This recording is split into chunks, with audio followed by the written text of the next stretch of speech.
அஸ்ஸலாமு அலைக்கும் வரஹ்மத்துல்லாஹி வபரகாத்துஹு.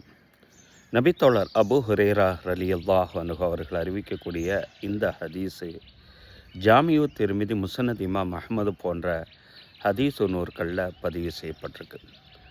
நபிகள் நாயகம் ஸல்லல்லாஹு அலைஹி வஸல்லம் அவங்க இவ்வாறு சொல்லுவாங்க: இறை நம்பிக்கை கொண்ட ஒவ்வொரு ஆணும் பெண்ணும் அவர்கள் உயிர் ரீதியாகவும், அவர்கள் குழந்தைகளுடைய ரீதியாகவும், அவர்கள் பொருளாதார ரீதியாகவும் யஸாலுல் பலா சோதிக்கப்பட்டு கொண்டே தான் இருப்பார்கள். எதுவரை சோதிக்கப்படுவார்கள் என்று தெரியுமா? படைத்த இறைவனை அவர்கள் பாவமற்றவர்களாக, தவறுகள் இல்லாத சூழ்நிலையில் சந்திக்கிற வர அவர்கள் சோதிக்கப்பட்டு கொண்டே தான் இருப்பார்கள் என்றார்கள் நபிகள் நாயகம் ஸல்லல்லாஹு அலைஹி வஸல்லம் அவர்கள்.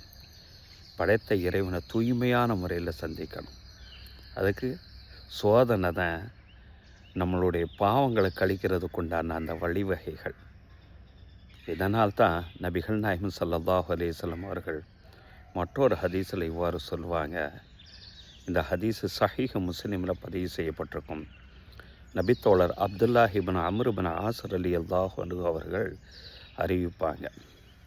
நபிகள் நாயகம் ஸல்லல்லாஹு அலைஹி வஸல்லம் அவர்கள் என்ன பார்த்து சொன்னாங்க: அம்மா அலிம்த, உனக்கு தெரியாதா? இன்னல் இஸ்லாம், நிச்சயமாக இஸ்லாம் என்பது எஹதி மாக்கான கபலஹு. ஒரு மனுஷன் இஸ்லாத்தை ஏற்றுக்கொள்கிறான் என்று சொன்னால் அது அவனுடைய கடந்த காலத்தினுடைய பாவங்கள் அனைத்தையும் நீக்கி விடுகிறது என்று நபி ஸல்லல்லாஹு அலைஹி வஸல்லம் சொன்னாங்க. அடுத்து இன்னல் ஹிஜ்ரத் என்பது தஹதீமு மாக்கான கபலஹா. அவனுடைய கடந்த காலத்தினுடைய பாவங்கள் அனைத்தையும் அது மன்னித்து விடும் என்று நபி ஸல்லல்லாஹு அலைஹி வஸல்லம் சொன்னாங்க. இன்னல் ஹஜ்ஜ யஹ்திமு மாக்கான கபலஹு. ஹஜ்ஜுங்கிறது அவனுடைய கடந்த காலத்தினுடைய பாவங்களை அனைத்தையும் மன்னித்து விடும் என்று நபி ஸல்லல்லாஹு அலைஹி வஸல்லம் அவங்க சொல்கிறாங்க.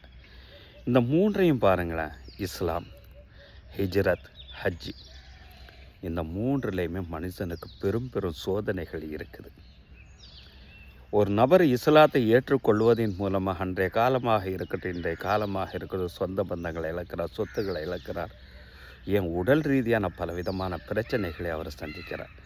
அதுபோன்று தான் ஹிஜ்ரத் என்பதும், எல்லா விதமான தியாகத்துக்கு அப்பால் தான் ஹிஜ்ரத் என்பதும் அது ஏற்படுகிறது. அதுபோல்தான் ஹஜ்ஜிலையும் பலவிதமான இன்னல்களை, சோதனைகளை அவர் பொறுமையோடு அவர் சகித்து கொள்கிறார். இதன் காரணமாகத்தான் அவருடைய கடந்த காலத்தினுடைய பாவங்கள் மன்னிக்கப்படுகிறது என்று நபி ஸல்லல்லாஹு அலைஹி வஸல்லம் சொல்கிறதுனுடைய நோக்கம் தூய்மையானவராக இவரும் இறைவனை சந்திக்கிறார் என்பதை.